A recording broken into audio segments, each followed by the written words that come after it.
We have many visitors coming into the southwestern part of the United States, and especially during the late spring and summer months, we handle on an average of up to 5,000 passengers in the daily period of travel up to 4 o'clock in the afternoon. This is Los Angeles International Airport. I'm passenger service manager supervisor. Our passengers begin with us when they actually leave their car and step onto the curb. As passenger service manager, this relates to all functions which are passenger-oriented, which could be anywhere from an unaccompanied child to an oversized bag, to someone who's missed a flight, to someone who hasn't found the arriving passenger. Just a multitude of areas that have to do with humans in and out of the airport area. I am native Californian, born in the same city that I have lived in and work in. One of the contributing factors of my staying in the southwest area and in this particular area is the year-round climate that we have here, and there's so many things that you can do. Just think, within driving distance on a day off, I can be skiing in the snow, I can be water skiing out in the ocean, I can be on the desert, and I like it here. I think I'll stay. Millions of people have come to the Southwest to stay. These new arrivals have made the area one of America's fastest growing regions.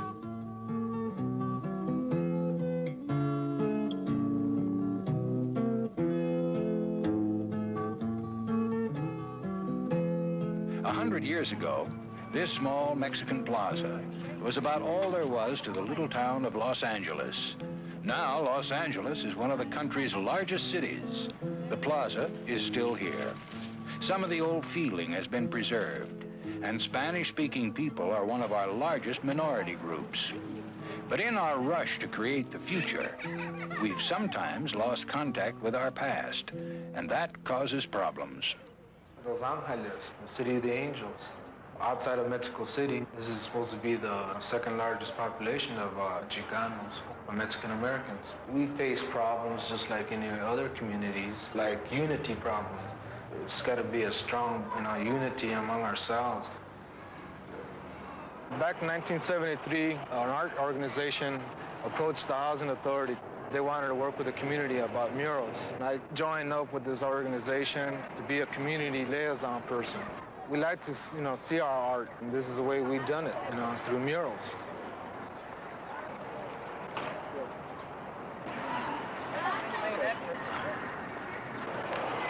They're here to show some expression of our community, self-awareness, our pride. What could be done. It could be done here, it could be done elsewhere. Spanish traditions in the Southwest can be traced back 200 years before the Declaration of Independence. But when the first Spanish explorers came, they met a people who had lived in our region for thousands of years before. Probably the area we're standing in was, at some point, and not that long ago, was inhabited by Indian tribes here. I think the Indian people that lived here had a really tremendous respect for the earth. They knew there had to be a very fine balance between the land and the people. The desert out here in the Southwest it's a nice place to be at. Myself being an artist, and you can add a feeling to your work maybe that if you're working in a studio in a city that you'd sort of lose. Really amazing how extensively this area was inhabited, and at the earliest stages of that, you could see this very important use of crafts, which I consider art at this point. Particularly jewelry, baskets, weaving is a very important part of the Southwest. Jewelry has always been made with silver and turquoise, very fine turquoise. Coral was an important part of older jewelry. Other times, just other little stones and pebbles that were picked up. Sometimes all kinds of little shells that were traded from Mexico were used. I'm sort of using all those materials still and using the same basic techniques that were done in 1900, except that I think my ideas are coming around in seeing a new sense of design. There is a lot of things that the Indian culture could add to, say, our everyday society. A respect for and using the earth, and a respect for everything living that's on the earth.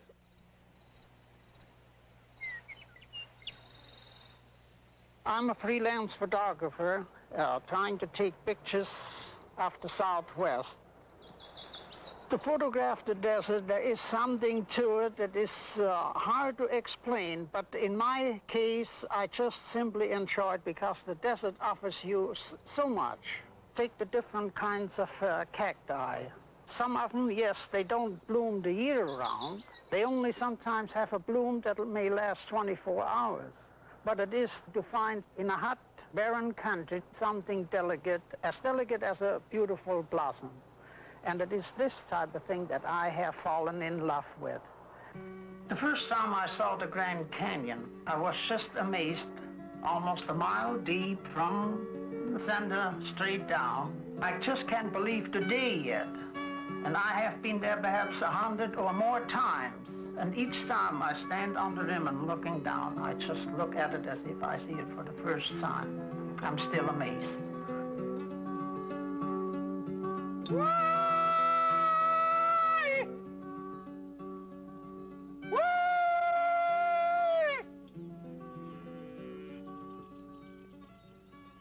In this particular area of Texas, it's cattle country, and we raise cow, run a cow and calf herd here.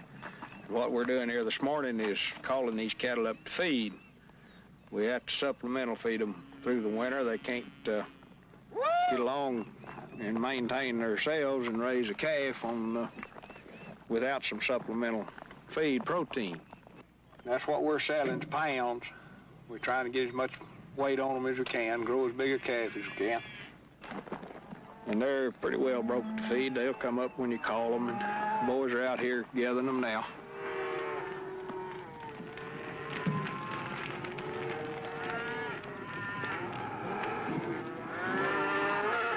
My great-great-grandfather moved to this country in 1850, and we've been in Texas since and been in the cattle business. You got to be anything from a plumber to a lawyer to do a little of it all in this business. From windmilling to fence fixing to veterinarian work. You have to be a pretty good chemist. It's become quite a technical field anymore. It's just not getting up daylight and staying after dark horseback all day. You can make a lot more money digging ditches, really, but right here, when you make a mistake, it's your mistake, and you don't have a bunch of stuff, you can't pass it on down. Like you get out here and old calf's sick or something, needs doctoring, or you got to doctor him right there. You can't go run off and tell somebody and do this, that, and other. You got to do it right then. Population and demand for food and so forth, and the concentration population has a whole lot to do with what land use you can have. I know back in the Northeast where the population is great and they've covered most of their acreage up with concrete, that they're not able to produce food and fiber, but in the Southwest where we are able to produce it and our land is still in production, and it's used for agriculture, and I guess it always will be till we finally populate the world to where there's standing room only, and I guess they'll move to West Texas soon.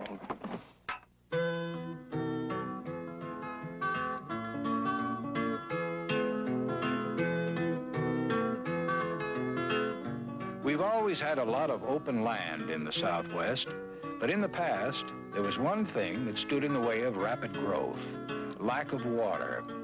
Today, our deserts are crisscrossed with thousands of miles of pipelines and aqueducts, all carrying the water we need to survive, and most important, to grow. Without the water supplies that we've imported to this area, we could not support the population in terms of the quality of life that people in the United States like to live.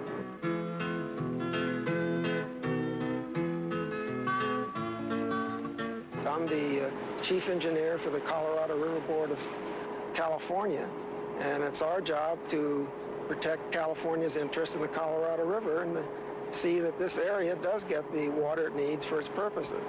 The plant that we're looking at now receives water from the Colorado River about 240 miles to the east, and from the Sacramento and Feather Rivers about 400 miles to the north.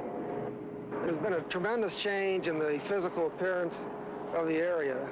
A number of years ago, over 100, all you would see would have been sagebrush and chaparral. From there, you've gone to the change of the highly developed citrus groves and intensive agriculture, and now you can see the homes that predominate the area. Some of the big differences, of course, were caused by the tremendous increase in population, and of course this has resulted in more freeways, and the smog, of course, is a negative impact. The tremendous development of the aerospace industry, all of that has caused tremendous changes. The Southwest is a major area of aerospace workers. There are a large number of aerospace companies that are working directly on space programs. There are a large number of people in private businesses who support the industry. We're building here in Southern California the Space Shuttle. The Space Shuttle is kind of an offshoot from the Apollo program that everybody's familiar with. The shuttle, unlike the Apollo, is a vehicle that is supposed to take off and land like an airplane. I work in the propulsion design area.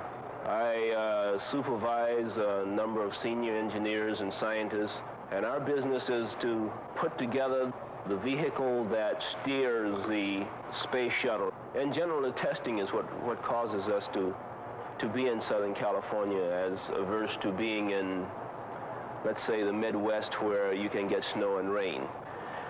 When they brought the aerospace industry in, we put in plants and people commuted into the area and started putting in track houses. Pretty soon, instead of it being farmed, it was just one great big little suburbia of end-to-end houses. And what that really did was to move the farms out further, and I guess the people in Florida really liked it because it cut out an awful lot of orange groves. Well, the Southwest is developing quite rapidly. The land's being used up more and more. There must be something here that attracts people. And I will say that it's really the climate. That's what led us to California. We came out here on a trip and found out it was such beautiful weather. We couldn't figure why we should stay in the Midwest where it was snowing and icy and you couldn't drive and all that. So we packed bag and bundle and off we came to California. You're now in Leisure World. And this establishment has a population of about 18,000 people. The age bracket here is from 52, that's the minimum age, to anything. We got a number of people that are over 100 and are active, quite active, and use all of our facilities. This is one of the most wonderful retirement areas in the United States. We never have a very long, cold winter when we're locked in. People can get out all the time. To me, it's just absolutely ideal. The Southwest, you're only 1 or 2 hours drive from anything you want to do. It's just a great place. These are all animals that are common to our shallow water and rocky beach areas of the Southern California coastline. These tanks were designed to simulate their natural environment, which is from within 1 to 20 feet of water off the coast. Working at SeaWorld, I swim in the underwater show with dolphins and sea lions. Marine sciences is still a very new field, and we're in the behavioral end of it, and I feel we get a first-hand view of dolphin or cetacean behavior. They're very intelligent. It's uncanny. You can't explain how it is to work with them, but I just wish we could have better communication with them.